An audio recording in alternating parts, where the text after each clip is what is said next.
Boa noite, Silvia. Boa noite. Tudo bom? Satisfação estar aqui com vocês. Pois é, Silvia, eu também estou muito feliz de poder estar te recebendo em nome do Conselho nessa live, né? E eu queria agradecer a sua disponibilidade, né, de poder participar desse evento, de utilizar, né, os seus conhecimentos a favor dessa comunidade que está um pouco distante de você, né, que está no Canadá. E hoje o nosso papo, né, ele vai ser sobre a gestão das emoções, como a gente anunciou no Facebook do Conselho, mas eu queria te apresentar um pouquinho, né, para a comunidade brasileira daqui. Né? Silvia é psicóloga, formada em psicologia, né, palestrante, ela é escritora, né, e a missão dela, né, é levar as pessoas ao pleno desenvolvimento e aperfeiçoamento de vidas e carreiras, né? Ela tem graduação em psicologia, como eu tinha mencionado, ela se graduou também, fez uma especialização em avaliação psicológica, gestão estratégica de pessoas e em psicologia pastoral. E em 2015 ela concluiu um mestrado acadêmico. Ela também possui uma certificação internacional de coaching e como analista DISC pela Sociedade Latino-Americana de Coaching, a SLAC, né? E ela também, no momento, está concluindo, né, Silvia, uma certificação internacional em mentoria e RH Alumni, e Alumni. tendo Alumni, tendo realizado treinamentos de liderança avançada em Maui, no Havaí, não é isso? Em Faltou Maui, alguma isso aí. coisa? Isso. Não. Para quem não me conhece, né, já fiz alguns trabalhos aqui com a comunidade brasileira, mas eu me chamo Natália Russo, eu sou conselheira, é, membro do Conselho de Cidadania de Montreal. Eu também tenho formação em psicologia como a Silvia, inclusive nós fomos colegas de faculdade, né, tenho esse privilégio. E eu também tenho uma especialização em psicologia organizacional do trabalho. Eu atuei aqui no Brasil, na área de gestão estratégica, e aqui em Montreal, mais direcionado à área de carreiras, à área de gestão de carreiras. E atualmente eu tenho me dirigido à parte clínica, né? Acabei de concluir na UQAM, na Universidade do Quebec, em Montreal, uma especialização nível segundo ciclo em psicologia. Mas hoje, né, Silvia, a gente conversou bastante coisas antes e a gente chegou à conclusão de que um assunto que seria pertinente, né, de abordar, porque quando eu fiz o convite, a gente não tinha ainda definido o tema exato da live, e a gente achou interessante que é um tema que seria curioso para várias pessoas, tanto que estão no Brasil como aqui, seria falar a gestão das emoções no período de pandemia. E aí, esse é o assunto que a gente vai, né, mergulhar hoje, né, de uma forma superficial, porque não dá para, numa live, falar sobre tudo isso, mas a gente tende a elucidar alguns pontos que são interessantes, né, numa forma muito tranquila, numa forma de um bate-papo, né, abrir essa discussão sobre a gestão das emoções nesse período de pandemia. E aí, a gente tinha, né, formatado algum roteiro, se as pessoas que estão participando da live tiverem algum interesse, elas podem enviar comentários, mas, assim, de início, eu queria, né, abordar com Silvia como é que o Covid, né, esse problema agora, essa pandemia, ela tem alterado os aspectos do nosso cotidiano, no sentido de saúde mental, né? Se a gente pensa em dirigir o assunto a esse tema. Então, Como é que mais uma você vez eu vê assim, quero, isso?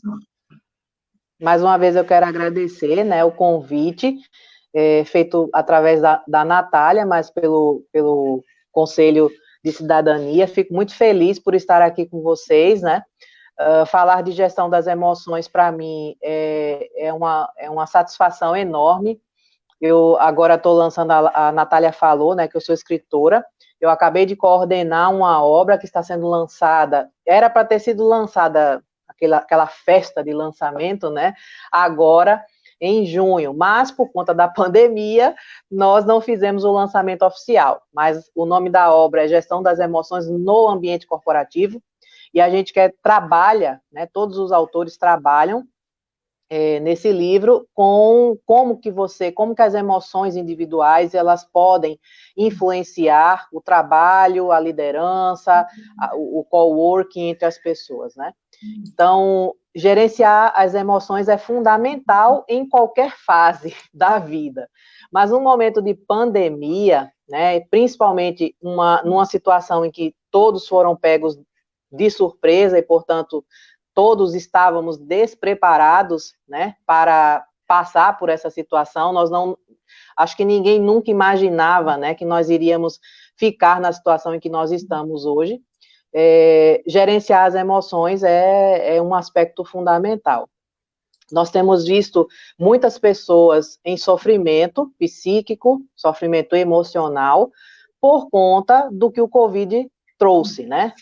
E o que ele trouxe, então? Além da doença em si, a questão do isolamento, a questão das pessoas não poderem se relacionar umas com as outras, como antes, né, nós podíamos, a própria questão de você ter certas limitações para sair de casa, para ir numa praça, não sei, aí no Canadá, né, mas aqui no Brasil, por exemplo, nós temos algumas regiões das cidades, dependendo de como a situação está em cada cidade, nós temos regiões, áreas, né, praças, que ficam cercadas, que ficam impossibilitadas de se utilizar. E nós temos as pessoas elas têm perfis diversos, tem pessoas que são mais caseiras e que talvez estejam sofrendo menos nesse período, tem pessoas que são mais de ir para a rua, que gostam de andar de bicicleta, que gostam de estar ao ar livre, que gostam de fazer caminhadas, e essas pessoas têm sofrido um pouco mais. Fora isso, a própria convivência que o confinamento tem, assim, proporcionado, não, tem feito com que as pessoas tenham aquela convivência forçada 24 horas, né, as famílias, né, ou às vezes não familiares, mas amigos, enfim, tendo que viver no mesmo contexto. Aqui no Brasil também, né, nós sabemos que, às vezes, os ambientes familiares são menores, né, as pessoas moram em apartamentos menores, em contextos menores, e às vezes muitas pessoas num contexto pequeno, num ambiente pequeno. Então, tudo isso tem gerado uma série de conflitos emocionais. A questão de se trabalhar a partir de casa, a administração, né? Muitas mulheres, muitas mães têm falado a respeito da dificuldade de administrar a carreira, porque elas estão muitas vezes em home office, administrar a casa onde elas estão inseridas com essa família e administrar atividades escolares que os filhos têm feito, também em home office, em home, né, não é office, mas enfim, estão num homeschool, digamos assim. Então, tem sido muito desafiador para muitas pessoas. E quem não tem uma boa gestão de suas emoções, quem às vezes não tem tanta resiliência assim, termina sofrendo mais. Nós temos aí visto, né, algumas pesquisas importantes aqui no Brasil, por exemplo, a Universidade Estadual do Rio de Janeiro, a Fiocruz, tem feito pesquisas que têm mostrado um aumento significativo, né? Os casos, por exemplo, de depressão dobraram, os casos de ansiedade e estresse aumentaram 80%. Nós tivemos um aumento significativo, né? A Fiocruz mostrou aí numa pesquisa recente de 18% no aumento do consumo de álcool, o consumo o aumento do tabagismo, né? As mulheres aumentaram 32% o uso de cigarro, enquanto que os homens aumentaram 24%. E a Fiocruz também diz na pesquisa recente que eles fizeram que 47% daquelas pessoas que já tinham quadros de depressão apontaram nessa pesquisa que os sintomas, a sintomatologia tinha piorado, ou tinha tido mais sintomas, né? Tipo, alguma coisa que talvez já estivesse até sob controle, sendo organizada, houve, então, a piora desses quadros. Então, está mais do que claro, né, que a situação com o Covid realmente mexeu muito. Até é interessante a gente observar, não apenas por essas pesquisas que mostram, de fato, que houve esses aumentos, né, de consumo de bebida, consumo de cigarro, a própria questão dos números, né, de ansiedade, depressão, estresse, enfim, que aumentaram, mas a proliferação também de serviços de atendimento online aqui no Brasil para profissionais psicólogos, psiquiatras, também deu um boom. O próprio Conselho Federal de Psicologia, antes a gente precisava já, né, ter um cadastro, eu já tinha esse cadastro há muito tempo, desde que começou o programa eu tinha esse cadastro para atendimento online, mas agora com o Covid, o número de pessoas que estão cadastradas aumentou significativamente, então, se aumentou a procura, né, isso é prova de que a procura aumentou. Mais profissionais, claro que aqueles que já atendiam em seus consultórios e também precisaram fazer seus atendimentos em home office, não quer dizer que todo o aumento foi por conta do número de pessoas em sofrimento, né, que aumentou, mas com certeza teve também um impacto disso. Aqui, Silvia, no Canadá, a gente teve um cenário um pouco particular, né, porque naturalmente, por conta do frio, né, que a gente tem aqui a temperatura, né, bastante baixa, então, o que acontece? As pessoas, elas já vivem um pouco nesse confinamento durante um longo período do ano. Claro que não é nessa proporção, não é por conta de medo, né, não é com esse temor todo que o vírus, ele provoca, né, da pandemia, mas, de alguma forma, as pessoas, elas estão habituadas né, a viver mais em casa do que no Brasil. Só que houve um efeito, sim, e tem um grande detalhe, as pessoas aqui, isso é uma opinião minha, pessoal, elas têm uma tendência, né, a esperar muito pelo verão, para poder, né, ficar na parte externa, né, poder aproveitar, né, a temperatura mais alta, e o vírus, ele meio que atrapalhou um pouco os nossos planos de verão aqui, e isso gerou um pouco de angústia nas pessoas, porque elas já passam muito tempo do ano, né, que vai de um período que começa em outubro até mais ou menos abril, né, meados de abril, numa temperatura, né, não tão assim adequada, né, para ficar agradável, né, para ficar externamente, né.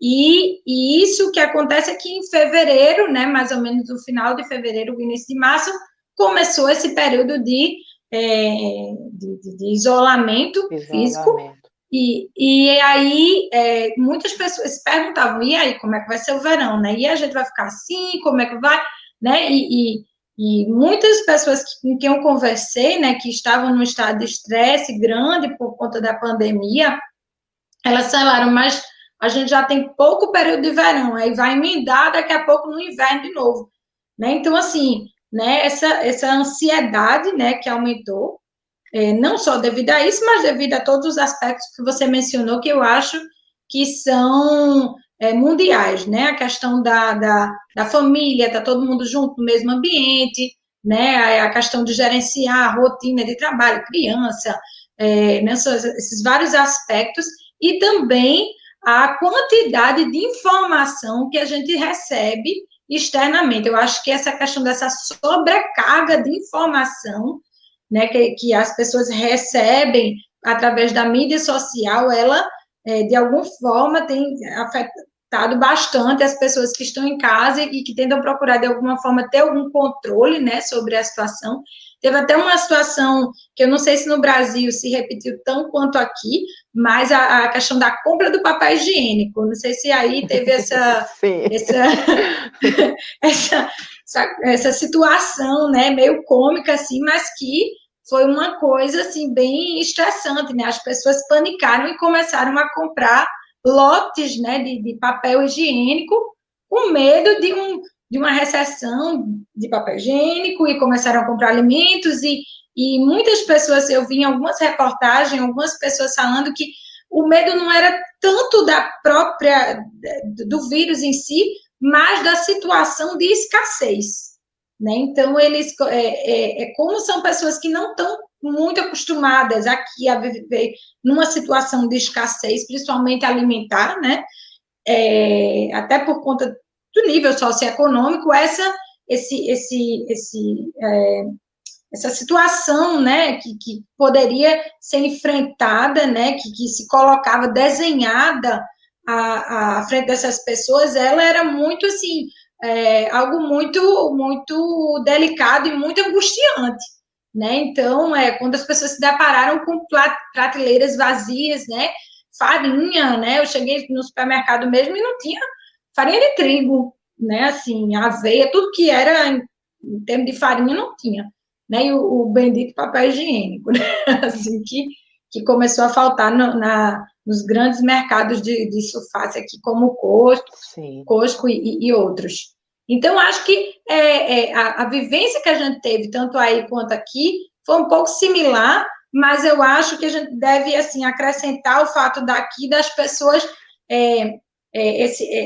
viverem já nesse período né, de isolamento por conta do inverno, e também as pesquisas daqui, né, de firma de sondagens como a Nanos, elas falaram que um canadense entre 15, eles também tinham aumentado a consumação, né, de álcool e de cannabis, que aqui também né,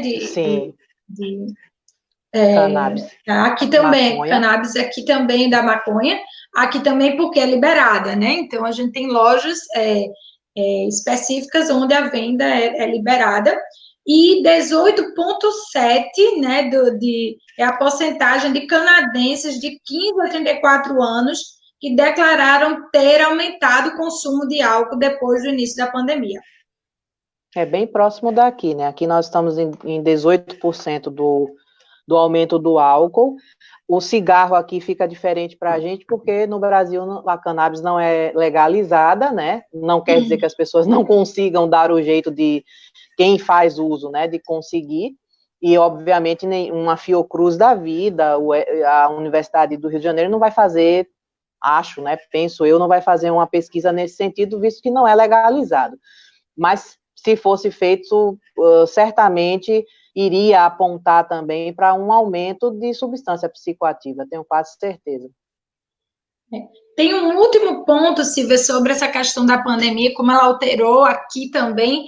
Eu acho que para os canadenses, aqui a gente tem uma população bastante velha, né? Assim, tem uma população de idosos, assim, bem grande, né? Então, assim, o que acontece é que houveram as casas de repouso de pessoas de idosos, então, assim, elas são muito frequentes aqui, é cultural isso, as pessoas, né, quando ficam mais velhas, elas optam por isso, né, uma mentalidade que é um pouco diferente, eu acho, do Brasil, né, e aí o que aconteceu foi que isso também, devido a esse agrupamento de pessoas, né, de idosas nesses locais, eles meio que favorizaram, né, a propagação do vírus, né, às vezes nesse ambiente ele era mais facilitado, e aí o que aconteceu foi que muitas pessoas, elas adquiriram o vírus, e muitas famílias, elas ficaram impedidas de visitar seus familiares, e isso gerou uma angústia muito grande nas famílias daqui,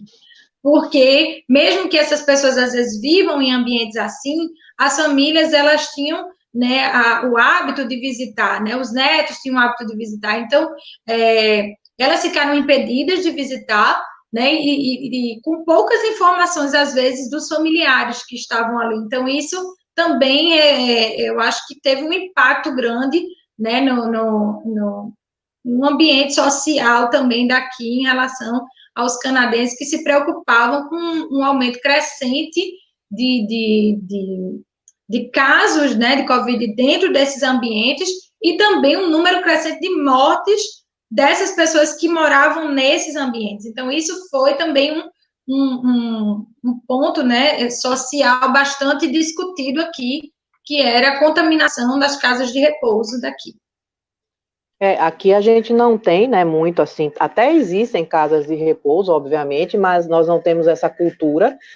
Aqui no sul do Brasil, nós temos, eu moro em Porto Alegre, né, no Rio Grande do Sul, inclusive nós estamos no inverno agora aqui, e nós não temos essa cultura de tão forte assim, né, de se aposentar e ir para uma casa de repouso. Geralmente quem vai para essas casas de repouso aqui são pais de pessoas que não podem cuidar, ou até pais de pessoas que, às vezes, nem de filhos falecidos, né, ou seja, pessoas que não têm filhos para cuidar mais, enfim. Mas o fato é que a população idosa aqui do Brasil tem sido muito preservada, né, porque eles são um grupo importante de risco, e tem se feito todo um trabalho, né, para que as famílias compreendam a importância de não ir visitar os parentes idosos, né, mas é uma coisa muito difícil de se fazer, de se viver, na verdade, principalmente quando se tem neto pequeno envolvido, porque os netinhos sentem falta, os avós sentem falta.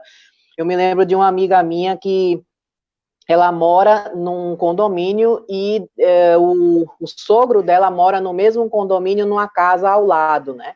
E eles não podiam se ver. E aí ela disse, mas estava sendo tão sofrido para ele, porque ele é uma pessoa super afetiva, super de beijar, abraçar, ele é aquela pessoa do toque físico. E estava sendo extremamente difícil para ele, que mora sozinho, ver, por exemplo, pela janela, ver no pátio as crianças e não poder abraçar, beijar, enfim. E aí eles criaram lá uma forma, uma maneira de dar o beijo no vô, né? Eles conversaram, botaram máscaras, pediram para ele botar máscara também, botaram luva, uma série de coisas, e eles pegaram um grande edredom, botaram em cima dele, e todo mundo abraçava ele, todo mundo de máscara, todo mundo parado, e com esse edredom ainda por cima, como uma espécie de filtro do filtro, né?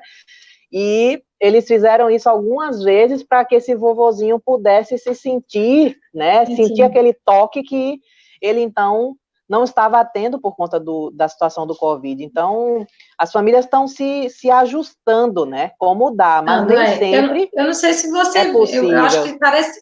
Eu passei na mídia, né? Uma família aqui, depois eu vi até no Brasil... algumas situações que as pessoas fizeram um pouco isso também, mas uma família aqui, né, que fez uma grande cortina de plástico, né, com os braços, para que os avós, né, pudessem abraçar os netinhos. E quando a gente fala de gestão das emoções, isso tudo, né, está envolvido, porque quando a gente fala de Covid, gestão das emoções, netos, pais, ou seja, é toda a família, né, que está envolvida nesse sofrimento, nessa gestão de emoções que os avós, né, estão sentindo, que os netos também, que os pais, da rotina que muda, então tudo isso ela faz uma grande misturada, né, de miscelânea de sentimentos, né, exatamente, que estão tendo que precisando ser gerenciadas nesse período, né? Essas emoções de tristeza, né? De alegria, medo, de emoção, de angústia. Então, assim, são todas essas emoções que as famílias estão vivendo de uma forma muito mais intensa, né? Imagina um netinho não poder, né, que está acostumado lá, visitar o avô, que mora no mesmo prédio, de repente o avô ser privado, como você falou, de ver esse netinho, de abraçar, e o neto, né, que às vezes não entende por que eu não posso abraçar, não. Quando é maior, que a gente pode explicar, né, uma situação, mas quando é menor assim, né, e o próprio avô, que mesmo que compreenda, né, que fica no isolamento social, que fica, né, impedido de ter essa relação com a família, também passa por uma série de emoções, né, significativas e difíceis, né, emoções, às vezes negativas, porque a gente não pode só falar que existem todo tipo de emoção, né?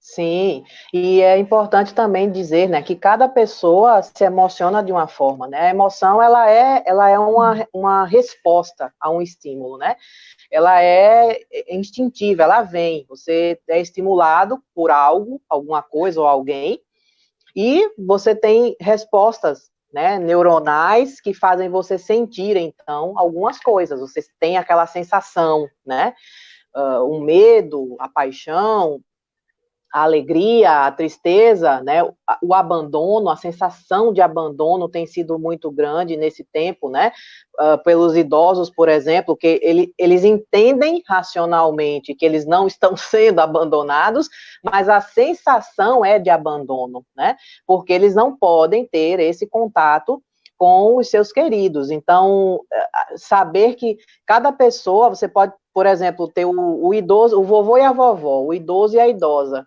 ele vai sentir de um jeito e ela vai sentir de outro, né? Saber que tem que saber administrar em cada um, né? Doutora Silvia, uma amiga foi quase agredida pelo marido durante o isolamento. O marido disse que foi o estresse da quarentena. Pois é, como lidar com o estresse, o extremo estresse? Na verdade, uma pergunta excelente, Rosane, muito bem, muito bom. Sabe que, infelizmente, né, pelo menos aqui no Brasil, não sei aí no Canadá como é que estão as coisas, mas houve um aumento significativo do número de casos de violência contra a mulher e contra crianças também, nesse período de confinamento, né? Se você associa o estresse, a pressão da vida como um todo. Aí a gente coloca aí, junto nesse panelão, muitas famílias que passaram por problemas financeiros por causa do confinamento, por causa do Covid. Aí você coloca também nesse contexto, nessa panela aí, muitas pessoas vivendo num contexto e num contexto pequeno, como, por exemplo, favelas aqui nos estados de Rio de Janeiro, São Paulo e outros locais, que tem aquelas casas que, infelizmente, são casas com poucos metros quadrados e moram 10 pessoas, 7 pessoas, 8 pessoas, às vezes 2 famílias juntas, né? Então, como que isso não vai gerar esse estresse extremo, né? Se você for colocando os elementos dentro desse caldeirão, como que esse estresse não vai surgir? Então, é inevitável. Agora, aí você une a isso, né? Uma tendência ao álcool, uma pessoa que aumenta, então, tá aí nesse grupo que aumentou o consumo de álcool, que começa a ficar uma coisa meio descontrolada, né? Começa a ficar uma coisa que a família não dá conta, né? Infelizmente. Agora, como lidar com isso? Bem, a situação ideal seria você tirar os elementos estressores. Só que em determinados contextos, você não consegue eliminar, né? Por exemplo, você vai falar para uma família de 8 pessoas que mora numa casa pequena, numa comunidade carente, que tem, sei lá, a maioria é criança, tem 2 pessoas que são as que sustentam essa família, e essas 2 pessoas, sei lá, perderam o emprego. Como que você tira o estresse desse contexto? Muito difícil. Então, remover as fontes de estresse é às vezes, uma situação muito desafiadora. É o essencial, é o elementar, tentar tirar a fonte de estresse. Outra coisa é, obviamente, oportunizar a qualidade, a saúde mental, né? Que também, em alguns momentos, se torna desafiador, mas, graças a Deus, hoje nós temos grupos aí, nós temos aqui no Brasil, pelo menos, nós temos muitas... Opa, não sei o que aconteceu aqui, que a Natália saiu. Mas nós temos muitas situações em que... Até me perdi do que eu ia dizer. Estava falando do estresse, assim, a questão da qualidade, né, a qualidade da saúde mental. Nós temos muitos grupos que estão atendendo online, que estão fazendo atendimentos, inclusive, em alguns casos gratuitos, né, justamente para oportunizar, para permitir que essas pessoas tenham uma descarga de estresse, por assim dizer. Então, é muito importante saber que nós temos fatores que nos estressam e nós temos também formas de viver o estresse. Então, é importante, além de retirar os fatores, buscar essa ajuda, né, em grupos, às vezes até as comunidades de fé também, né? Muito importante isso, porque as igrejas, as instituições de caridade, tem muitas organizações que estão se unindo e favorecendo, abrindo, né, a oportunidade para que as pessoas tenham um acolhimento, né, não apenas financeiro, mas um acolhimento até, um acolhimento no sentido de suas dores também, né. E outra questão muito importante, que a gente não pode deixar de considerar, é o próprio autoconhecimento. Veja, nós temos formas de viver o estresse, né? Tem pessoas que fazem um caminho fisiológico para lidar com o estresse, ou seja, é aquela pessoa que quando fica estressada dá dor de barriga, dá dor de cabeça, vomita, tem ânsia, não quer comer. Essa é uma pessoa que faz a via fisiológica, né, do estresse, ela sente no físico. Tem aquelas pessoas que fazem o caminho psicológico, são aquelas pessoas que não vão ter dor de barriga, não vão ter vontade de vomitar, mas vão chorar mais, vão ficar mais ansiosas, vão ficar mais nervosas, vão ficar literalmente mais estressadas. São as pessoas que fazem o caminho psicológico do estresse. E nós temos aquelas pessoas que, infelizmente, fazem os dois caminhos, psicofisiológico. São pessoas que, além da dor de barriga, ainda vão sentir no emocional, vão ficar muito tristes, muito deprimidas, muito abatidas. Então, você reconhecer, né, qual é a sua forma de viver o estresse é importante, porque você também consegue monitorar melhor. Então, se você sabe que, voltou. Se você sabe que a sua via, né, de se estressar é pelo caminho psicológico, você tem todo um trabalho mental para poder dar conta desse caminho que você faz, justamente para não fazer. Né? Acho que é muito... Olá, Giovana, boa noite, seja bem-vinda. Então, é muito importante o autoconhecimento, buscar ajuda, tirar os fatores estressantes, na medida do possível, ansiogênicos, e também se conhecer para poder não só monitorar, como lidar com a situação, né? E aí a gente já vai para um aspecto mesmo do gerenciamento. Só quero ver se a Natália está ok. Tô se você ok. tem alguma pergunta... Tem um aspecto, se vê que a gente tinha pensado em aprofundar um pouquinho mais, que era sobre o aumento dos casos de saúde mental mesmo, com o advento da pandemia, né? Então, assim, a gente já abordou alguns casos já, algumas situações, mas, assim, o que eu queria falar um pouco, pelo menos aqui, né, que a gente vive num país muito frio, então o número de suicídios, eu queria saber se aí também teve a mesma situação que aqui. A gente tem grandes estudos aqui feitos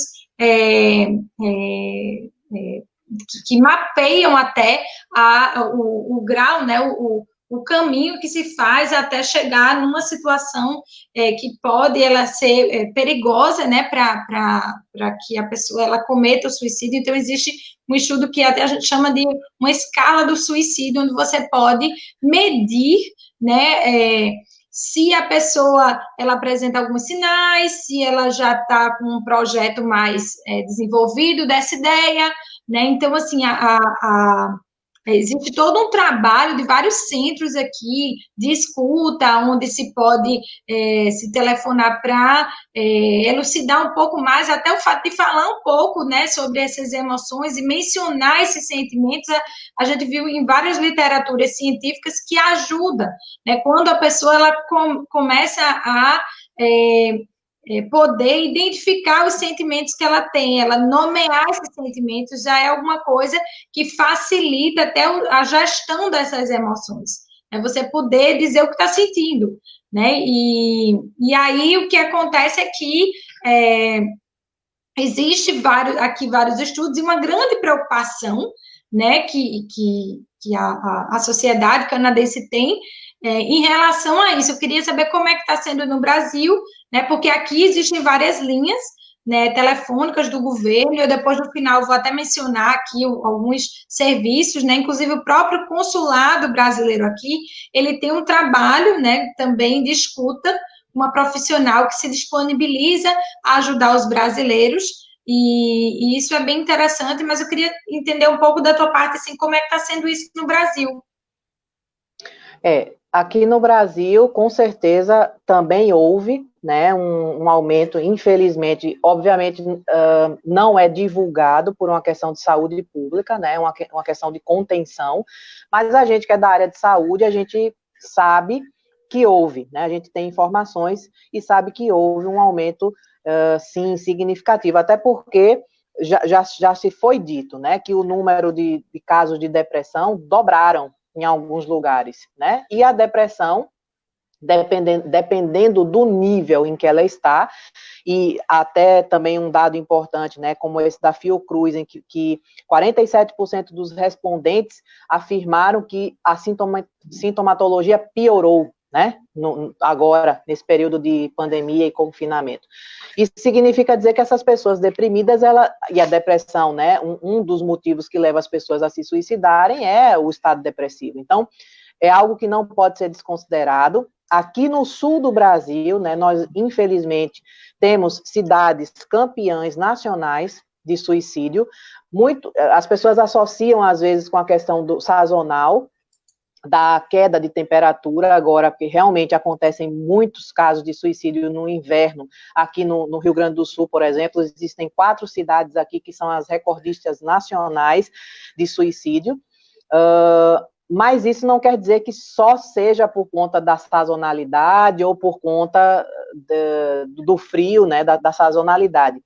Pouco antes do frio iniciar, e quando nós já estávamos na situação do Covid, começou a acontecer alguns casos aqui no Rio Grande do Sul, ou seja, bem antes do período considerado esperado, né, para que a coisa, todos os anos tem, e já se sabe que aquilo é monitorado, a gente sabe que vai acontecer. Agora, esse ano começou mais cedo, né. Com relação à questão da prevenção, também, aqui no Brasil, foi disponibilizado, já tem um tempo, acho que mais ou menos um ano, que foi criado, né? Nós temos feito a campanha aqui do Setembro Amarelo, já tem acho que uns 3 anos no Brasil, em que psiquiatras, psicólogos fazem essa campanha contra o suicídio para o esclarecimento da população, né? Para que a população tome consciência de como uma pessoa chega nesse ponto, né? É importante ressaltar que ainda existem muitas pessoas que acham que depressão, com perdão da palavra, é frescura, né? E depressão é uma doença. A depressão, ela é um estado grave, né, em que a pessoa fica impossibilitada de realizar algumas de suas funções. Existem níveis, obviamente, nem todo depressivo obviamente, é um suicida ou é um potencial suicida, mas a gente não pode nunca desconsiderar a gravidade ou a possibilidade dessa depressão se agravar e chegar num ponto, por exemplo, e chegar num ponto, por exemplo, de suicídio. Então, há uns 3 anos que nós estamos trabalhando, né, psiquiatras e psicólogos aqui do Brasil, nessa campanha super importante do Setembro Amarelo, para conscientização da doença depressão e também prevenção ao suicídio. E aí foi disponibilizado, né, esse número que as pessoas podem utilizar, o 180, para buscar ajuda, se eu não, agora eu fiquei na dúvida se é 180 ou é 160, acho que é 180, mas para buscar ajuda. Mas existe uma linha, né? Existe uma linha para isso, né? Também. Se eu estiver errada no número aqui, se vocês colocarem depois lá, não sei porquê, mas me bugou aqui agora a memória. Se por um acaso alguém precisar, enfim, bota lá, Disque Suicídio na internet, no Brasil, e vai aparecer tranquilamente, você pode usar. Tem uma informação que eu queria dar, é que aqui, Silvio, o Quebec, ele foi né, a província do Quebec, né, ela foi uma das mais afetadas em termos de casos e mortes do Covid no Canadá inteiro. Mas, por curiosidade, né, saiu uma informação na mídia agora, né, uma pesquisa que foi feita na Universidade de Sherbrooke, que é uma universidade bem interessante que tem aqui, e essa universidade, ela pesquisou algumas coisas e ela identificou que, mesmo sendo mais afetado, o Quebec, ele teve menos impacto psicológico, né, eles foram menos afetados pela pandemia, até mesmo que os americanos. E teve alguns dados que eu queria mencionar aqui, que o resultado dessa pesquisa, né, ela mostrou que os Estados Unidos, eles foram mais afetados sobre um plano de saúde psicológica, e dos 7 países e regiões analisados, segundo esses dados, a ansiedade generalizada dos Estados Unidos, ela atingiu a 31%, e a depressão maior, 28,2%. No Canadá, a gente registrou uma taxa menor de ansiedade generalizada, né, 19,6%, e de depressão, 22,2%, segundo o índice dessa pesquisa. Então, isso é pelo menos uma notícia boa para quem está aqui no Quebec, é que mesmo que a gente tenha sido afetado mais do ponto de vista da contaminação do vírus, a gente psicologicamente ficou um pouco mais saudável. Que bom. Isso certamente deve ser resultado de uma vida, em alguns aspectos, diferentes da forma como se lida nos Estados Unidos com algumas coisas. Certamente tem um impacto. Exato. Tá. O Éder fez uma pergunta. Oui? O Éder fez uma pergunta, alguma coisa sobre os idosos, como podemos cuidar da saúde mental dos idosos, né? Eu acho que nesse momento, Éder, uma coisa que é fundamental é a gente manter eles ocupados com coisas positivas, né? A Karina está por aí também, a Karina é dessa área de estimulação cognitiva. Nós temos que estimulá-los com coisas boas, não só do ponto de vista de joguinho da memória, aqueles negocinho que caça-palavra, né? Coisinha que geralmente os idosos fazem, isso é muito importante para ajudá-los a academia, né, da cognição, digamos assim, essa aí ser estimulada. É importante também oportunizar para eles que eles falem sobre o que eles estão, né, que haja esse acolhimento, porque, às vezes, o idoso, ele tem aquela coisa assim, eu não quero incomodar o meu filho, a minha filha, a minha nora, meu neto, eu não quero incomodar, não quero ser incomodativo. Só que, nisso, eles se trancam, eles se fecham, né? Eles não vão ficar chorando as pitangas, tem uns que choram, né? Mas nem todos fazem isso. Só que eles... Até muitos, né? Chegam no final do ano e dizem assim, desse ano eu não passo. E aí, o que acontece? Como eles se trancam mais, a gente tem que fazer com eles a mesma coisa que a gente faz com criança. A criança, muito dificilmente, vai chegar para você e dizer, mamãe, eu tô triste por causa do Covid. Ela vai sentir, mas ela não vai elaborar isso numa frase para te contar. E a gente precisa oportunizar, né? No caso da criança, por uma condição de elaboração mesmo. No caso do adulto, idoso, porque ele não quer incomodar, ele já vive numa fase da vida em que ele está mais retraído, ele está mais ensimesmado. Então, é muito importante que a gente oportunize essa fala, na medida do possível, né, falando de saúde mesmo mental, oportunizar, ajudar eles a entenderem, a lidar, por exemplo, né, com um WhatsApp, fazer uma videochamada, se fazer presente nesse momento, né, é muito importante para a saúde mental deles. E outra coisa é orientá-los para que eles absorvam boas informações, né, nesse momento. Por quê? Estimulá-los a fazer leitura, estimulá-los a ver bons filmes, boas séries, né? Estimulá-los a ler um bom jornal, mas evitar que eles tenham acesso, na medida do possível, às vezes a família não vai estar com eles, mas pode orientá-los, né? Ajudá-los a não se contaminar com qualquer tipo de informação, né? Como a Natália estava falando, né? O idoso está lá sozinho. Aí ele ouve a notícia, vai faltar papel higiênico. Sai o idoso, coitadinho, para comprar 3 fardos, né? Primeiro, não devia nem sair. Segundo, não pode carregar os 3 fardos. Terceiro, contaminou, entendeu? Ele vai absorver qualquer coisa que chegar para ele. E esse tipo de informação tem que chegar para o idoso e ó, papai, ó, saiu no jornal assim, que é para comprar 3 fardos, o senhor não compra não, hein? Deixa que eu vou levar aí. Ponto, tranquiliza, né? Tranquiliza ele e ela, para que eles não fiquem num estado. Eu não sei se eu te respondo, Éder.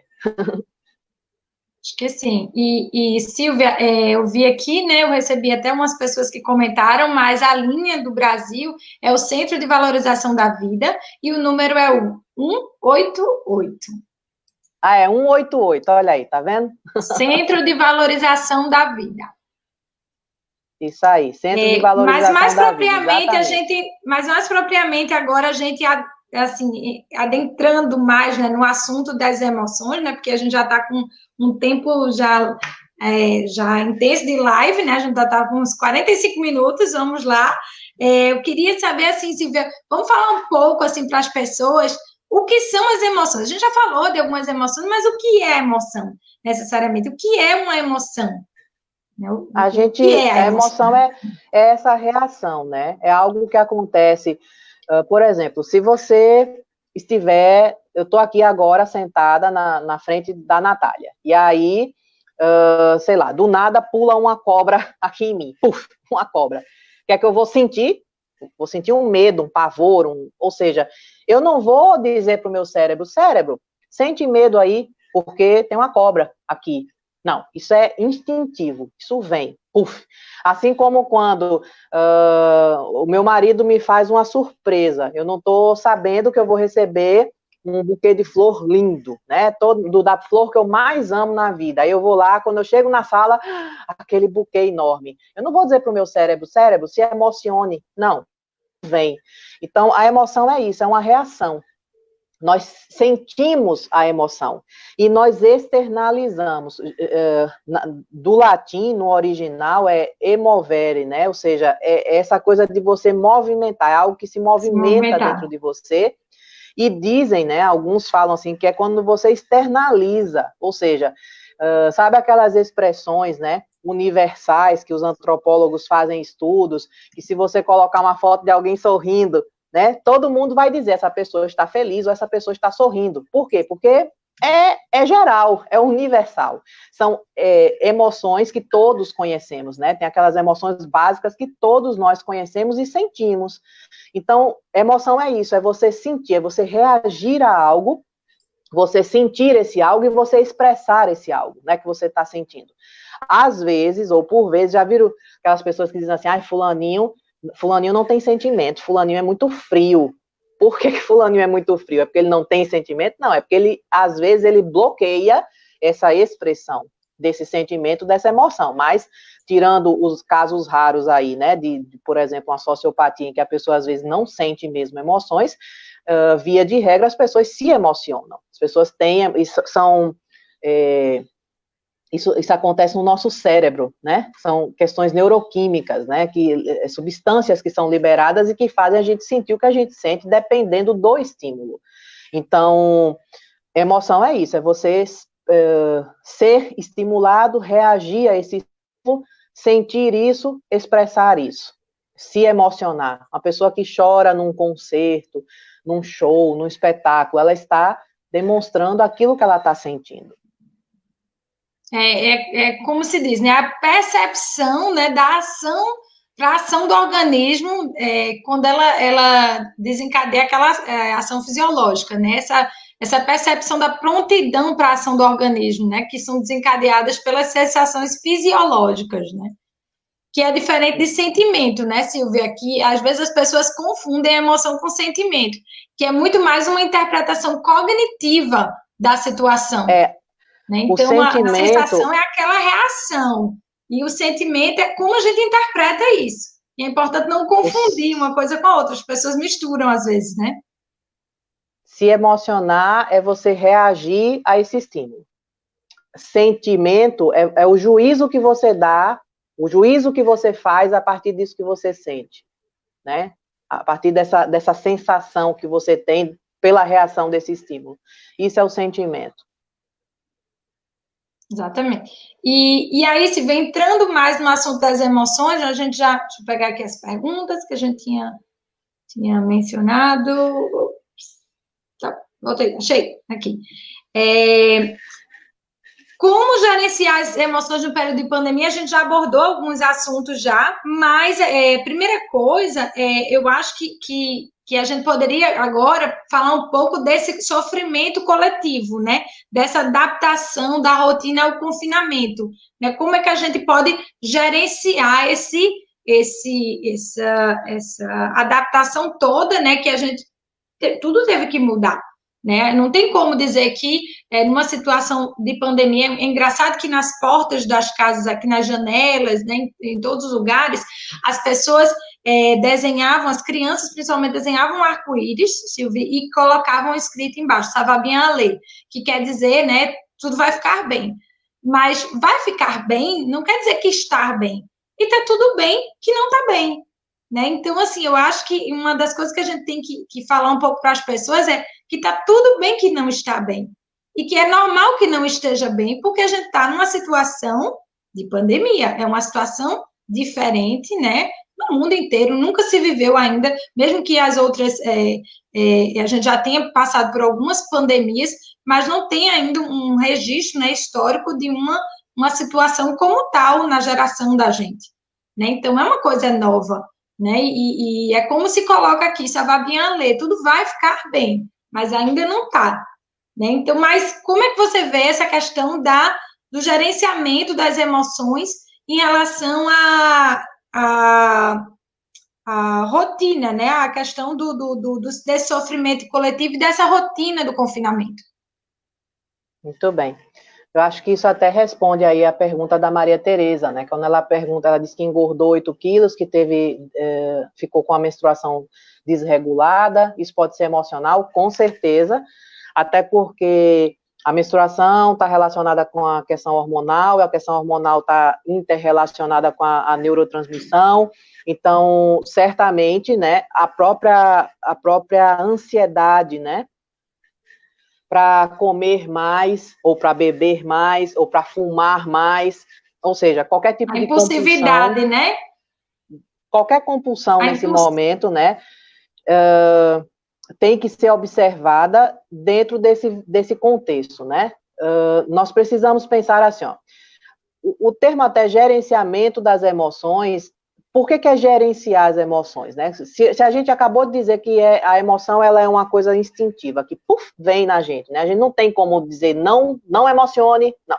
Ela vai vir. A questão é o que eu vou fazer com ela, né? Então, eu posso ficar ansiosa, mas o que é que eu vou fazer com essa ansiedade? Eu posso ficar triste, mas o que é que eu vou fazer com essa tristeza?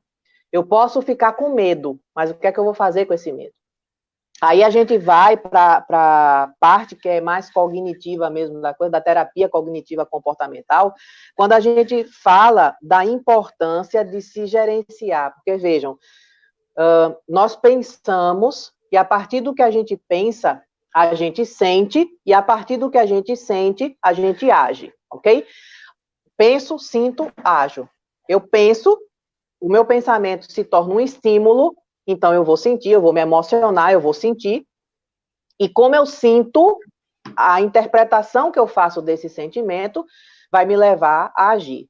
Então, com confinamento ou sem confinamento, a ideia é você ter um controle do seu pensamento. Nós temos 2 tipos de pensamentos. Nós temos os pensamentos voluntários e os pensamentos involuntários. Eu agora estou aqui fazendo uma live com a Natália, e eu estou totalmente consciente do que eu quero dizer para a minha audiência, a audiência minha e da Natália. Então, eu estou escolhendo as palavras que eu estou falando, eu estou totalmente no controle deste meu pensamento. Ele é voluntário, eu estou dizendo a vocês aquilo que eu quero dizer. Só que enquanto eu estou aqui com a Natália, o pensamento involuntário, ele vai vir aqui na minha mente dizendo assim, ó, tu esqueceu de pendurar a roupa, de colocar a roupa no varal. Ou então, tu sabe que amanhã tem aquela conta para pagar, né? Ou seja, o pensamento involuntário, ele é, No meu caso, por exemplo, né, pessoas que são terapeutizadas e que já têm a consciência desses pensamentos, se por um acaso eu estivesse aqui e viesse um pensamentozinho involuntário, eu iria calar ele, silenciar, vai embora, não é a hora de pensar em pendurar roupa. Eu estou agora numa live com a Natália. Cala a boca, vai embora. Show neura. Ponto. Só que o problema é que eu tenho essa consciência porque eu sou terapeutizada, eu sou uma pessoa que entendo como a coisa funciona, mas a maioria das pessoas não entendem, elas sequer se dão conta que esse pensamento invasivo vem. Esse pensamento que, geralmente, esse pensamento não é um pensamento bom, é um pensamentozinho para te puxar para baixo, é um pensamento que te sobrecarrega, que te culpa, né? É um pensamento que toca ansiedade, ele é um pensamento ansiogênico, na maioria das vezes, tá? E aí, muitas vezes ruminante, né, Silvia? Exatamente. Ele é teimoso. Ele é um pensamento... eu chamo ele... Eu chamo esse pensamento... como se fosse aqueles hamster, né? Eu digo que esse pensamento é feito uma criança, tá? Todo mundo que é pai e mãe sabe que a criança, você diz um não para a criança, ela obedece na hora. Ela vai insistir 50 mil vezes até você perder a cabeça. Quem perde, né? Eu não perco, mas enfim. Alguns perdem a cabeça e dizem, vai, pelo amor de Deus, vai e faz, né? Muitas pessoas fazem isso com o pensamento. Ele vem. A pessoa, não, ele vem. E ele vai ficar ali insistindo na sua mente até você viajar nele, até você ir, entende?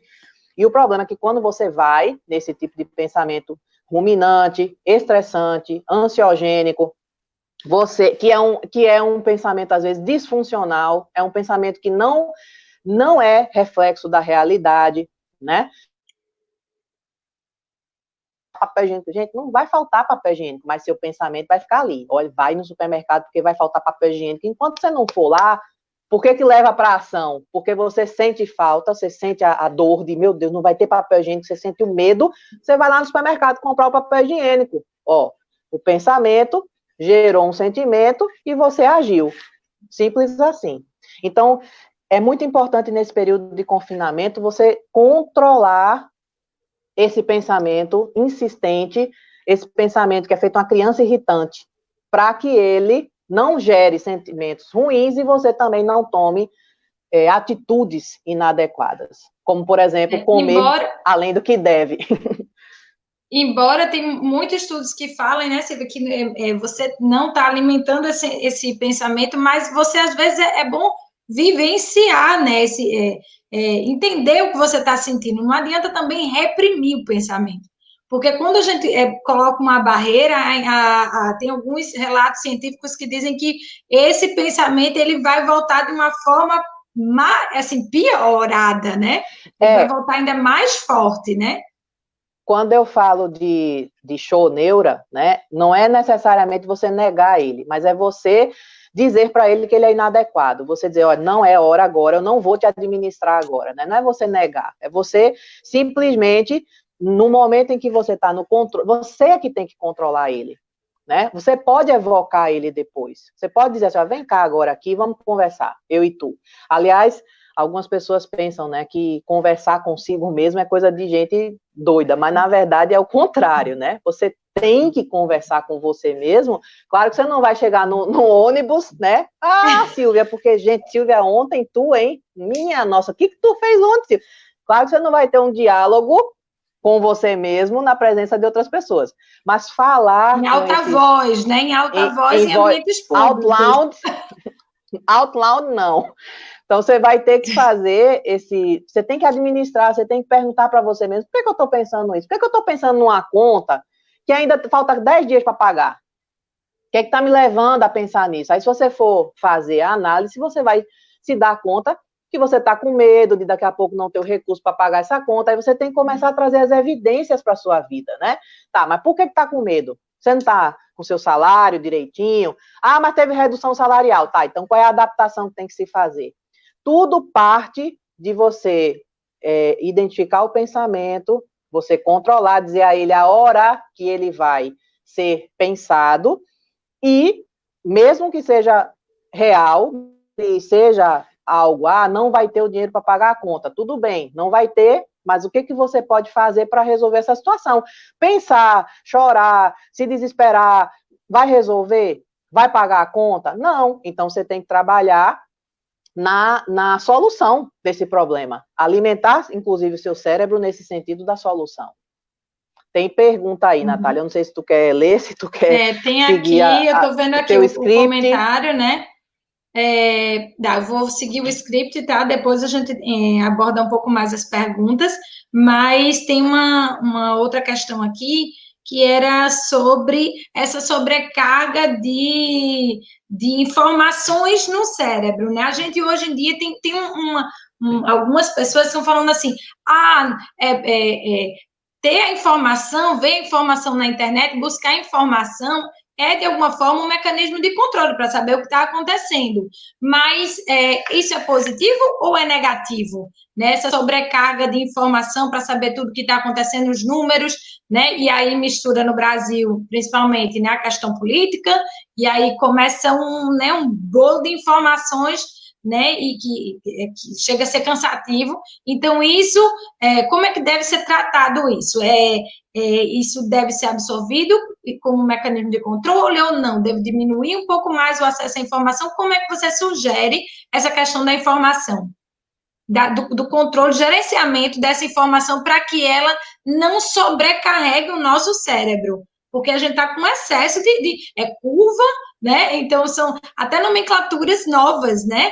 Um Curva, achatamento, normal, curva, novo achatamento, um monte de expressões novas e as pessoas consumindo tudo isso que está vindo através da mídia, né, que às vezes, assim, tem a tendência de sobrecarregar o nosso cérebro e desencadear uma série de emoções. Mas, assim, do ponto de vista, como é que você percebe isso? E aí, no Brasil, como é que tem sido vivenciado isso? Essa sobrecarga de informações. Não, a sobrecarga tem sido muito grande, né? Inclusive, eu não sei se aí acontece, mas aqui no Brasil, gente, é impressionante o que eu vou dizer, mas é verdade, tá? A quantidade de fake news que tem sido criada em cima do Covid não está no gibi. É impressionante ver que tem gente que faz miséria em cima de miséria. É impressionante. Então, por que isso tem que ser pensado? Tem até um estudo que, desculpa, Silvia, tem até um estudo que diz que notícia negativa, né, que as pessoas, o cérebro, ele parece que gosta de notícia negativa, né, ele fica, por isso alimenta, né, por isso que vende. Por isso, né, e aí a questão é a seguinte, eu costumo dizer, tem até uma live minha no meu Instagram, foi em março que eu fiz essa live, logo quando começou a história do Covid, e eu falei ali nessa live o seguinte, nosso cérebro é como uma esponjinha, né? Uma esponja, pega uma esponjinha aí na sua pia, tá? Aquela novinha. Aqui ela geralmente é amarela e verde, né? Tem umas que são azul e verde também, mas enfim.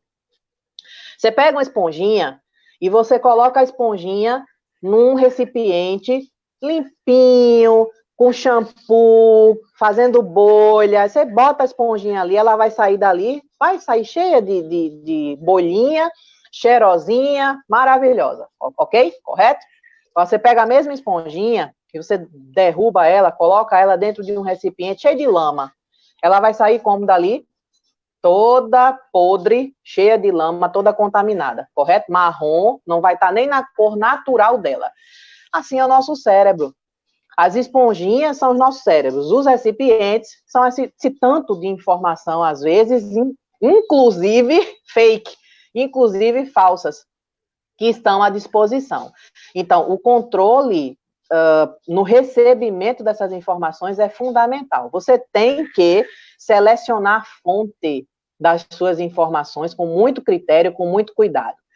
Você tem também que selecionar quantas informações por dia você vai ter. Porque assim, tem gente que a cada 3 minutos vai no site lá da Organização Mundial de Saúde para ver quanto aumentou, né?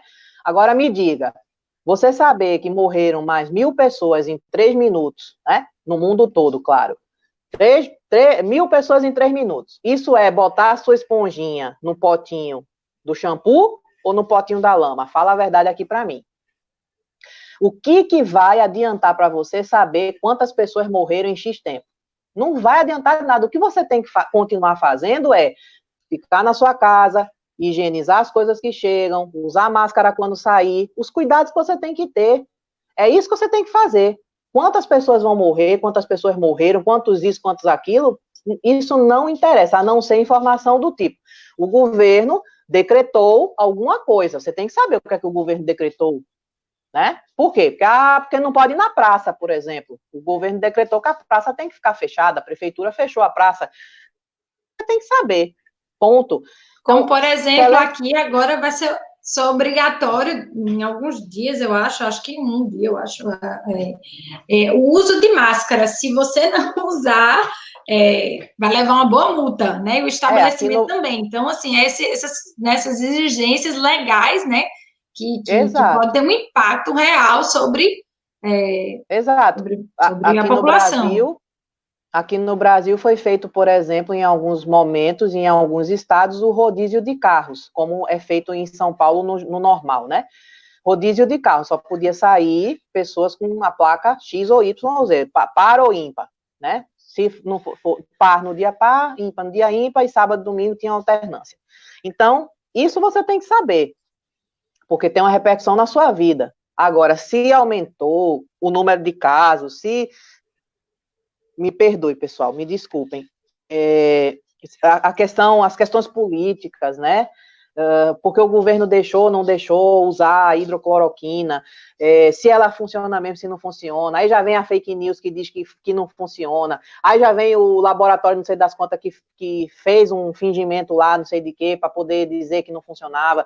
Gente, isso é informação do tipo lama. Você não pode se deixar contaminar por isso, a menos que você esteja muito bem e que você, por exemplo, seja uma pessoa que goste muito de política, que gosta de acompanhar, de ver o que é que um lado está fazendo, o outro lado está fazendo, mas aí não é por causa necessariamente da pandemia, é porque você é uma pessoa politizada que gosta de acompanhar esse tipo de coisa. Mas para os outros, né, que estão... ter o cuidado com a infodemia, né, que é um termo agora que tem sido usado, né, exatamente. O excesso de informações de má qualidade. E não só as informações ruins, mas eu vou dizer até assim, as informações de boas fontes também, né?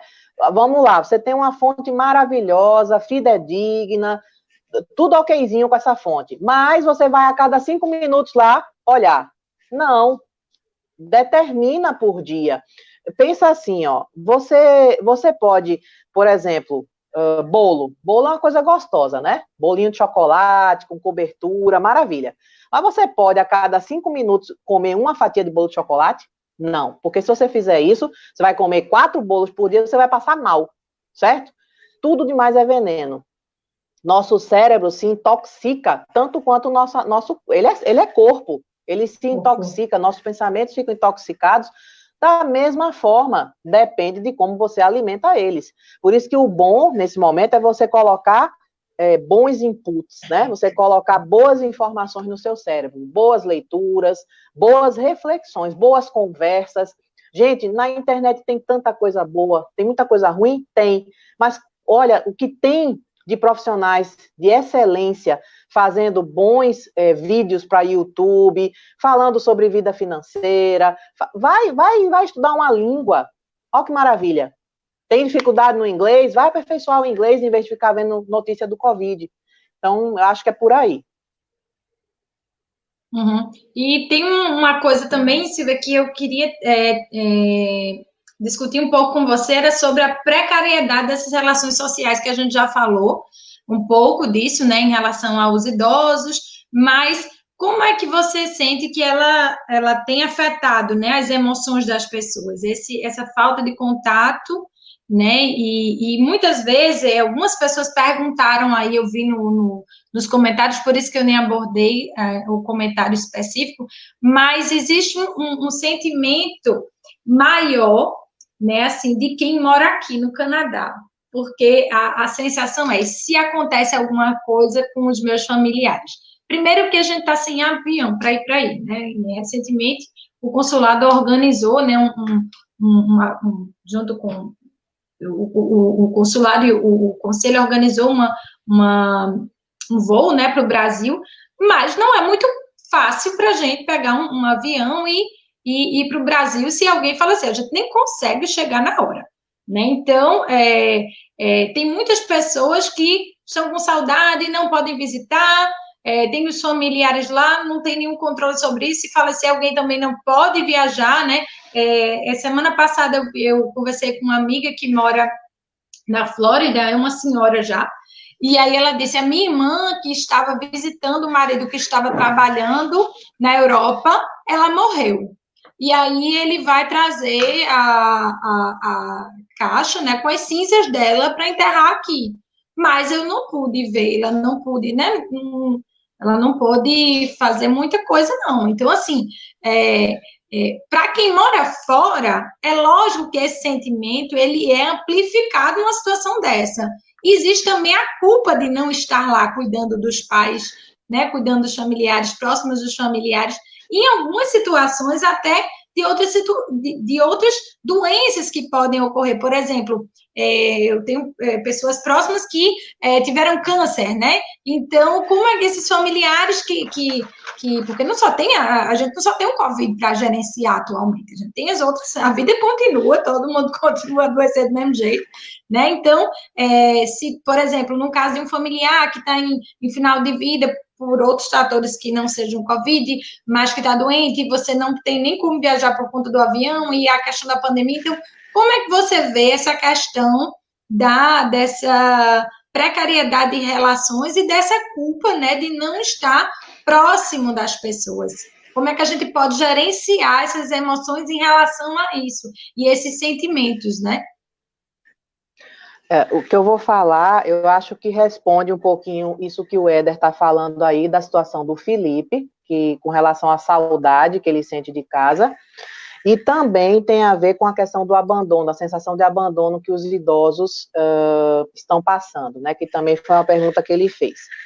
Vejam só, pessoal, o confinamento, ele nos restringiu da presença física, correto?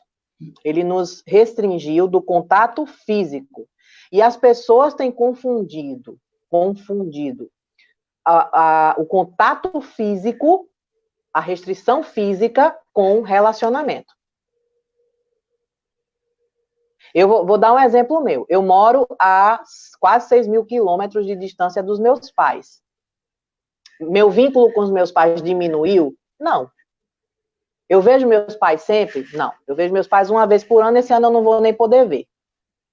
Né? Por que eu estou pontuando isso? Às vezes, e isso tem tudo a ver com o pensamento, com a forma como a gente pensa as coisas.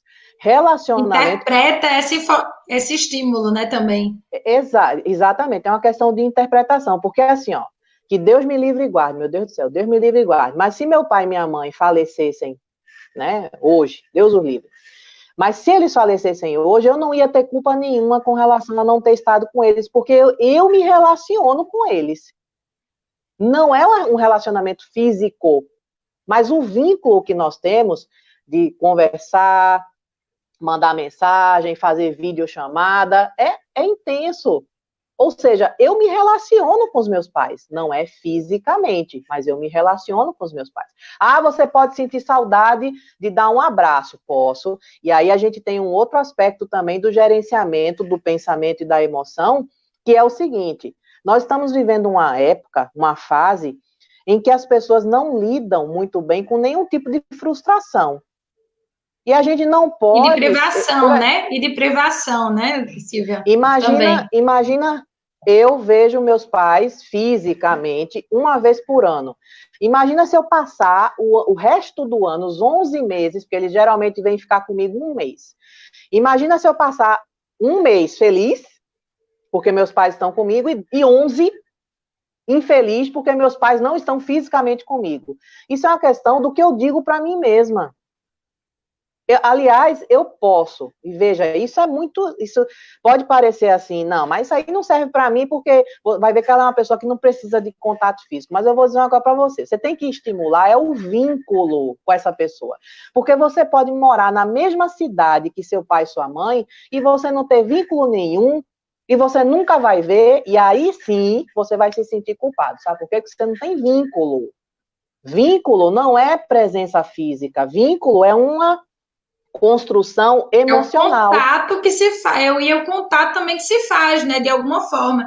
É engraçado se você falar isso, principalmente hoje, com a tecnologia que a gente tem, como isso é facilitado, que a gente pode ver, né? Eu me lembro que quando eu era pequena, né, eu tenho tios que moram fora, no caso eu tinha tios que moravam fora do Brasil, e era muito engraçado, porque a forma, tinha as cartas que a gente usava, né, para se comunicar, mas a gente desenvolvia, naquela época que não tinha telefone, era muito caro, né, para estar telefonando, a gente desenvolveu um outro artifício. A gente usava aquela fita cassete, gravava várias, assim, histórias, comentando como é que estava a família, tal, enviava pelo correio, e a pessoa gravava outra fita e mandava de volta. E respondia. Então, assim, e respondia. Então, sim, assim, imagina. Demorava. Os enamorados, né, de 1800, 1900, que mandavam aquela carta a cavalo, que levava 50 dias para chegar lá do outro lado, ou às vezes para atravessar o oceano eram meses, né? E veja, e olha aqui, olha conectados. Exatamente. Né? O vínculo permanecia. Você não via, porque a gente hoje vê. A gente hoje só não pode ter o contato realmente daquele gostinho do beijo físico, né? Mas a gente vê, a gente pode praticamente tocar junto dessas pessoas do passado, mas se a gente for analisar friamente, o vínculo do passado era muito maior. As pessoas tinham, por exemplo, um é namorado na Europa, outro é namorado na América. O noivo foi tentar a vida lá para depois buscar a noiva. E ele tinha uma forte sensação, uma forte ideia de fidelidade àquela mulher que ficou lá, porque ele tinha um vínculo com ela. E ela, da mesma forma, né? Embora as coisas para os homens e para as mulheres eram diferentes, mas ele não saía, por exemplo, casando com uma mulher na América para depois voltar e casar com a outra lá na Europa e ter duas famílias. Claro que tem exceções, né, gente? Mas eu estou dando um exemplo. Então, isso é o vínculo. Isso é você estar longe, mas ao mesmo tempo estar longe fisicamente, mas você está perto no coração. E aí, se você for pensar na sensação de abandono, ela acontece por quê? Porque às vezes não está perto no coração. Né? O filho pode morar na outra porta, na porta ao lado, mas nunca vê, nunca fala, nunca procura saber, não quer saber se o pai está preocupado com o papel higiênico, né? Não tem vínculo. Assim como você pode morar a 5 mil quilômetros de distância e ser super vinculado. Isso tem a ver com a saudade. A saudade é você lidar com a frustração de não poder estar fisicamente com a pessoa. Mas, graças a Deus, hoje você manda o WhatsApp, você manda mensagem de voz, você escuta a voz da pessoa, gente. Gente, você escuta a voz da pessoa, aquilo ali alimenta a alma. Você faz uma videoconferenciazinha, alimenta a sua alma. Agora, você diz para você que isso é suficiente? Se você diz, não, isso não é suficiente, bem, então não vai ser mesmo suficiente. Okay. Silvia, a gente está chegando já no final da nossa live. O último ponto para a gente abordar, né? Porque alguns pontos que a gente tinha pensado já, os pensamentos repetitivos, as crises de ansiedade, a gente já falou um pouco sobre isso, né? Mas, assim, o último ponto que eu queria abordar é a questão do novo normal. A ansiedade, né? As emoções geradas por esse novo normal. E eu vou até falar um pouco de alguma coisa que tem se mencionado muito agora também, que é sobre a quarta curva, que é a curva psicológica, a curva psiquiátrica, né? Alguns estudos, né? Algumas pessoas têm mencionado que existe, né? A primeira curva, que foi a curva da mortalidade, né? A segunda, a curva do colapso, né? A terceira do prejuízo financeiro, e a quarta, que é essa parte psicológica e psiquiátrica, né? Que ela está sendo começa a ser medida, né, normalmente no pós-pandemia, né, então esses efeitos, né, se a gente observar alguns estudos das epidemias anteriores, né, os efeitos psicológicos no sentido do estresse pós-traumático gerado pela pandemia, ele vai ser mesurado posteriormente. Mas se a gente fala do novo normal, da ansiedade, de toda a emoção, de toda esses sentimentos, né, e emoções que podem ser desencadeados nesse processo que vai ser vivenciado agora no novo normal, esperando, né, que a gente não tenha uma nova curva, né, uma nova vaga de epidemia. Então, como é que a gente pode gerenciar esses sentimentos no novo normal? Como é que você vê isso? Eu tenho um pouco de... O psicólogo é meio filósofo, né? A nossa base é filosófica. E eu tenho um pouco de resistência, assim, de se falar, né? Eu vejo entendam, a minha resistência é a seguinte: as pessoas estão muito preocupadas em estabelecer esse novo normal, tá? E isso, para mim, é ansiedade. Por quê? Porque a gente só tem como saber como vai ser o novo normal lá, quando ele chegar. Agora é pura especulação. E eu posso estar criando uma série de, né, ideias para o novo normal. Fantasias, né? Que vão ser fantasiosas, porque eu não sei. A gente não sabe, por exemplo, vem a vacina, vai testar a vacina, vem a vacina, dá a vacina, vai dar certo? A vacina chega em janeiro. Em janeiro vai dar todo mundo normal. Né? Não, aí o pessoal já começa. Já houve pessoas para mim dizendo, não, outubro vai ter vacina e aí a gente já vai ter Natal. Mas vamos passar Natal, porque eu vou viajar, vou ver minha família, vou isso aqui. Gente, o novo normal, a gente só vai ver. Eu vou dizer para vocês o seguinte: quer que eu vejo que inevitavelmente vai acontecer no novo normal? Num primeiro momento, a gente vai passar pelo menos assim, ó, pelo menos 6 meses de um consumismo extremo. Todo mundo, nós estamos com a demanda reprimida, né? Mulher que, por exemplo, é compulsiva por comprar sapato, não comprou um sapato no Covid, vai passar 6 meses comprando sapato. A compulsão vai vir com tudo, né, Silvia, agora, né? O sentimento que foi reprimido vai estourar. Quem não, por exemplo, eu sou uma, não por compulsão, mas porque eu adoro viajar. Quem está trancado e sem poder viajar nesse momento, eu falo com as pessoas, todo mundo diz, a primeira coisa que eu vou fazer é viajar. Não vai faltar avião, pode ter certeza. Agora as companhias aéreas estão, coitadas, numa situação muito complexa, mas depois, meu amigo, vai faltar avião, tá? Porque todo mundo vai querer despressurizar essas demandas que estão agora reprimidas, e reprimidas não porque a gente quer, mas porque a gente teve que passar por isso aí. Então, o novo normal, eu não sei como é que vai ser o novo normal. Por que eu estou pensando no novo normal? Como é que vai ser a escola? Aí já tem gente dizendo assim, não, porque não vai ter mais faculdade presencial, porque agora as faculdades descobriram como é bom vender aula online.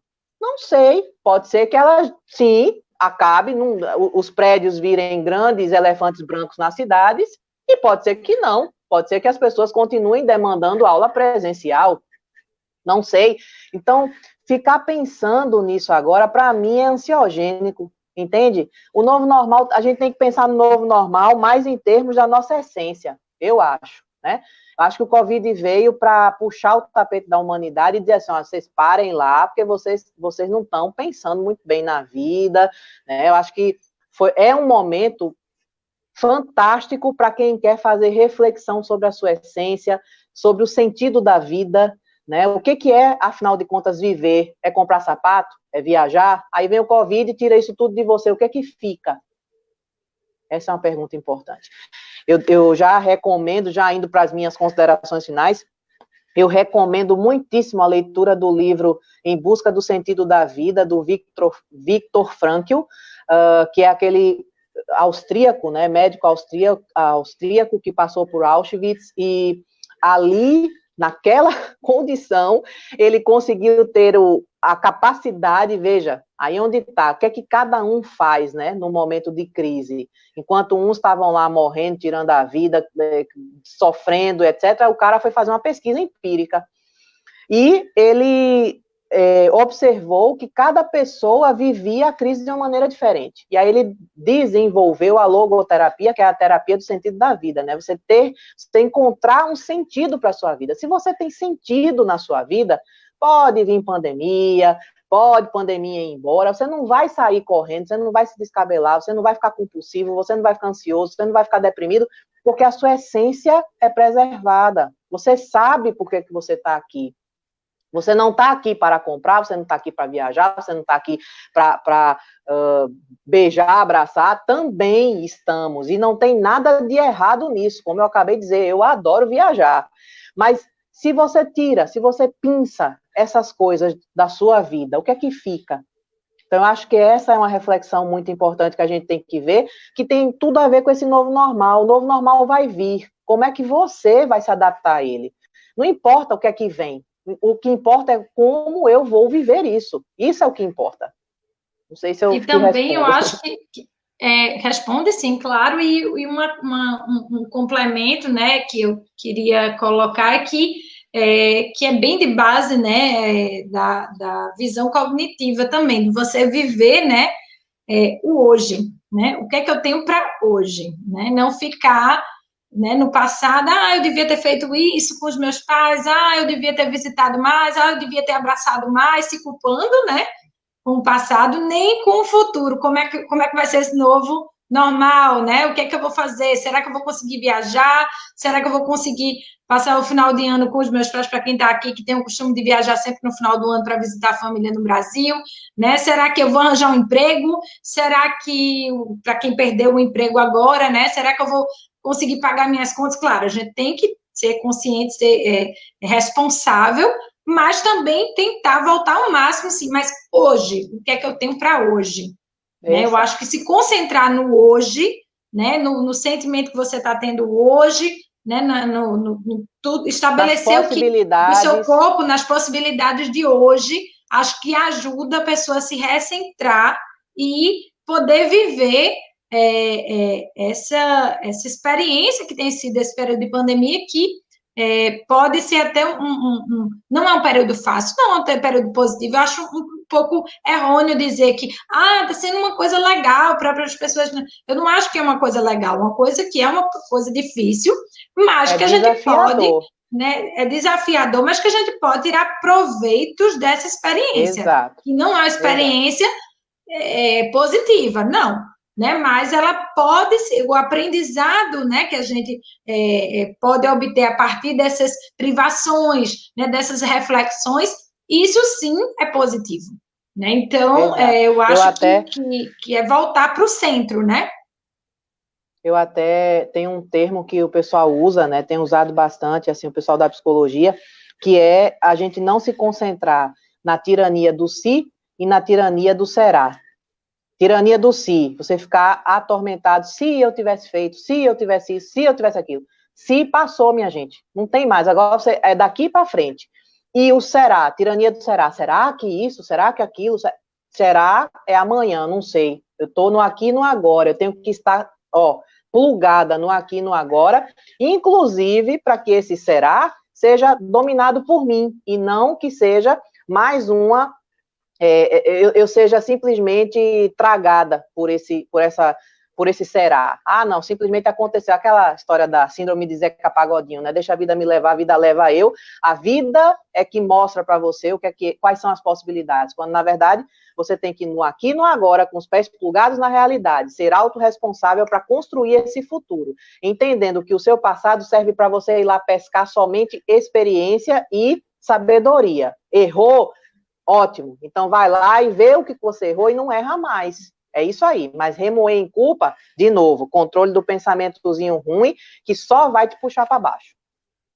Tirar esses hamsters, né, os ratinhos, né, que parece aqueles ratinhos de laboratório. Hamster wheel. Que fica correndo assim, né? E também controlar outros tipos de sentimento, como a gente já falou, né?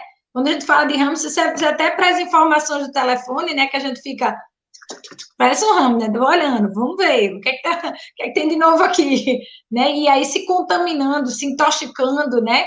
De pensamento, de sentimento, de sobrecarga de estímulos. Então, vamos parar com tudo isso, né, Silvia? Aí, respirar. E hoje, o que é que eu tenho Inclusive, para hoje? hoje, inclusive, eu gostaria de fazer algumas recomendações, né? Para a gente poder encerrar, porque já tomando mais do que a atenção do pessoal aí. Daqui a pouco Uma hora. o pessoal vai xingar a gente. Eu já falei, né, do Em Busca do Sentido da Vida, do Viktor Frankl, anotem aí, é um livro fantástico, muito bom, vale a pena, vocês têm que ler. Outro livro muito interessante para fazer isso, ficar no aqui e no agora. Como Evitar Preocupações e Começar a Viver, do Dale Carnegie. Ele é um best-seller mundial desde 1929. O livro é um best-seller, já está na 70ª, não sei quantas edições. Ajuda muito a colocar esse pensamento no aqui e no agora, foco no aqui e no agora. O Poder do Hábito, também, um livro que eu acho que é muito interessante e que pode ajudar bastante, porque acho que não apenas pelo controle do pensamento, mas pela questão de você tornar habitual as novas formas de pensar, os novos comportamentos que vão fazer diferença na sua vida. O Seja Mais Feliz, do Tal Ben-Shahar, professor de Harvard, daquele curso que é super concorrido lá em Harvard, né?